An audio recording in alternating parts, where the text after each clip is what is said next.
오늘 하나님의 말씀은 여호수아 7장 3절부터 5절 말씀입니다. 여호수아에게로 돌아와 그에게 이르되 백성이 다 올라가게 하지 말고 2-3천 명만 올라가서 아이를 치게 하소서.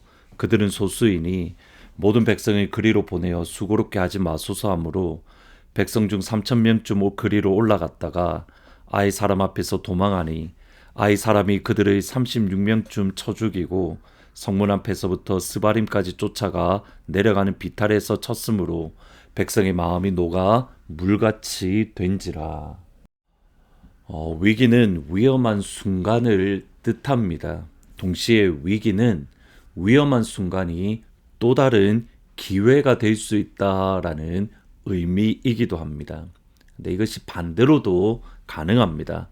성공하지만 그 성공의 시간이 어쩌면 가장 위험한 순간이 될 수도 있습니다.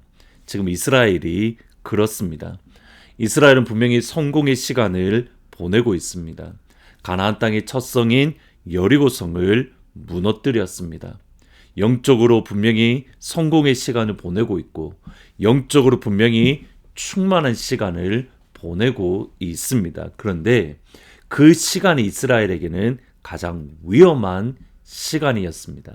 먼저 1절에 보시면 이스라엘 자손이 온전히 바친 물건으로 말미암아 범죄하였으니 이는 유다지파 세라의 증손 삽디의 손자 갈미의 아들 아간이 온전히 바친 물건을 가졌습니다. 여호와께서 이스라엘 자손에게 진노하시니라. 여호와께서 이스라엘 자손에게 진노하시니라. 지금 영적으로 보면 하나님은 지금 이스라엘에게 진노하고 계신 위험한 상황입니다. 지금 이스라엘은 하나님의 진노가 머무르는 영적으로 위기 중에 위기입니다. 그런데 아무도 이 사실을 알지 못했습니다. 하나님의 전쟁에 참여하기 위해서는 하나님의 종으로 그 말씀에 순종해야 됩니다. 그때 하나님은 칭찬과 명성을 주십니다. 하나님의 종으로서 하나님의 말씀에 순종하지 않을 때에는 가나안을 향했던 하나님의 칼이 반대로 이스라엘을 향하게 됩니다. 지금 정확하게 이스라엘의 상황이 그렇습니다. 내일 조금 더 살펴보겠지만 아간이 온전히 바친 물건을 훔쳤고 하나님의 말씀에 불순종했습니다. 가나안을 향한 하나님의 칼이 지금 이스라엘을 향해 있습니다. 그것을 알 수 있는 것이 이스라엘 자손들이 마음이 물같이 녹아났다. 그들의 마음이 녹아났다라는 이 표현을 보면 지금 이스라엘을 향한 가나안을 향한 하나님의 칼이 지금 이스라엘을 향해서 올라와 있고 그럼에도 불구하고 지금 이스라엘은 하나님의 진노를 하나님의 무서운 심판을 그들은 알지 못하고 있던 겁니다. 이스라엘의 영적으로 무뎌졌다, 영적으로 위험한 상황이라는 것을 알 수 있는 것이 3절 4절에 보면 좀 더 나옵니다. 여호수아에게로 돌아와 그에게 이르되 백성을 다 올라가게 하지 말고 2-3천 명만 올라가서 아이를 치게 하소서. 그들은 소수이니 모든 백성이 그리로 보내어 수고롭게 하지 마소서 하니 백성 중 3천 명쯤 그리로 올라갔다가 아이 사람 앞에서 도망했다. 여호수아는 이번에도 여리고 성처럼 정탐꾼을 보내었습니다. 그들의 정탐꾼이 돌아왔을 때 했던 말이 방금 읽었던 말씀입니다. 백성이 다 올라가게 하지 마십시오. 2-3천 명만으로도 충분합니다. 모든 백성을 수고스럽게 하지 마십시오. 우리의 힘으로 충분히 여리고 아이성을 무너뜨릴 수 있습니다. 실제로 아이성은 조그맣기에 이스라엘이 누가 보더라도 이스라엘이 무너뜨릴 수 있습니다. 그러나 하나님의 백성은 전혀 다른 원리입니다. 지금 이스라엘의 전쟁은 이스라엘의 힘과 이스라엘의 능력과 이스라엘의 군사력으로 감당하는 것이 아닙니다. 하나님이 하시는 전쟁에 이스라엘은 따라가는 것이 전부이고 하나님이 하시는 일에 이스라엘이 동참하는 것이 전부입니다. 하나님께서 직접 이 전쟁을 승리케 하시고 하나님께서 직접 이 전쟁에 이김을 주십니다. 이스라엘이 아니라는 겁니다. 그런데 지금 이스라엘은 하나님은 빠져있고 우리가 여리고성에서 이겼으니 모든 군대를 보낼 필요가 없습니다. 3천 명이면 넉넉하게 이깁니다. 진짜 위기의 순간인 겁니다. 위기는 우리 앞에 있는 적들, 거대한 적들만 적들이 있을 때의 위기가 아닙니다. 우리 앞에 여리고성 같은 무너뜨리기 어려운 성이 있는 것만도 아닙니다.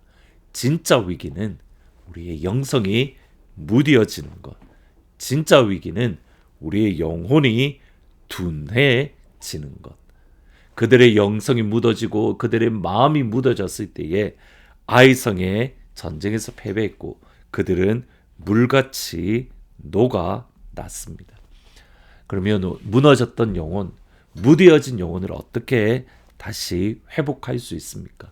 영적인 감각을 어떻게 다시 깨울 수 있는 겁니까? 7장 6절을 보시면 여호수아가 옷을 찢고 이스라엘 장로들과 함께 여호와 궤 앞에 땅에 엎드려 머리에 티끌을 뒤집어 쓰고 저물도록 있다가, 방법은 딱 하나입니다. 하나님 앞에 엎드려 하나님 앞에 철저하게 회개하는 것. 회개가 우리의 무뎌진 마음을 살립니다. 회개가 무뎌졌던 우리의 영성을 다시 깨울 수 있는 하나님의 방법입니다.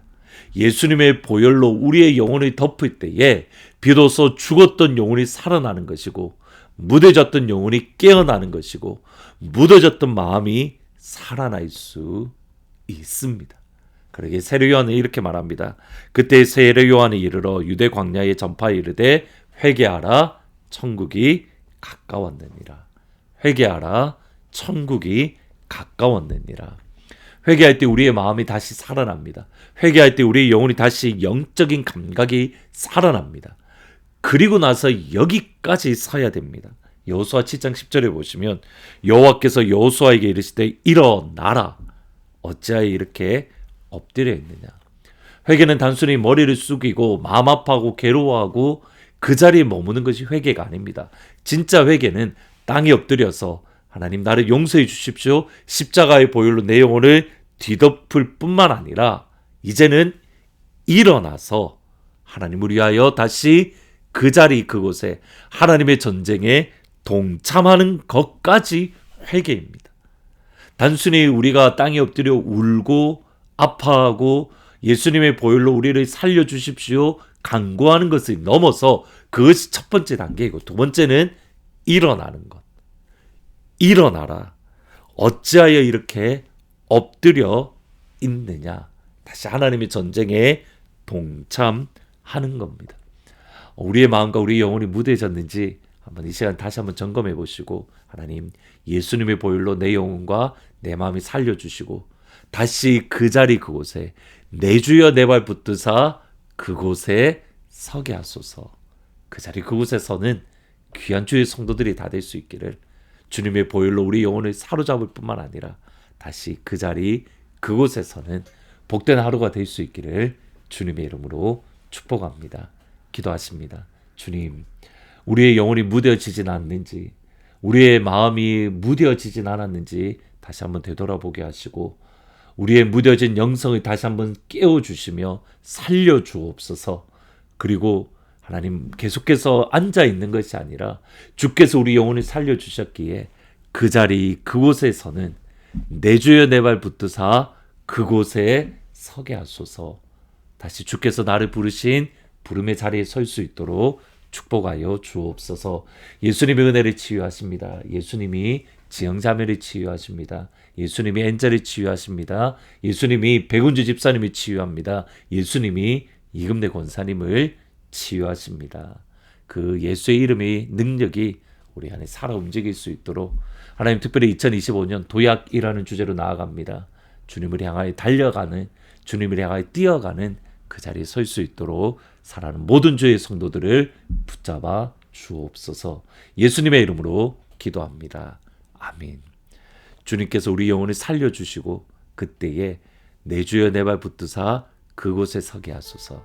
그 자리 그곳에서는 귀한 하루가 될 수 있기를 일어나서 그 자리에서는 귀한 하루가 되기를 주의 이름으로 축원합니다.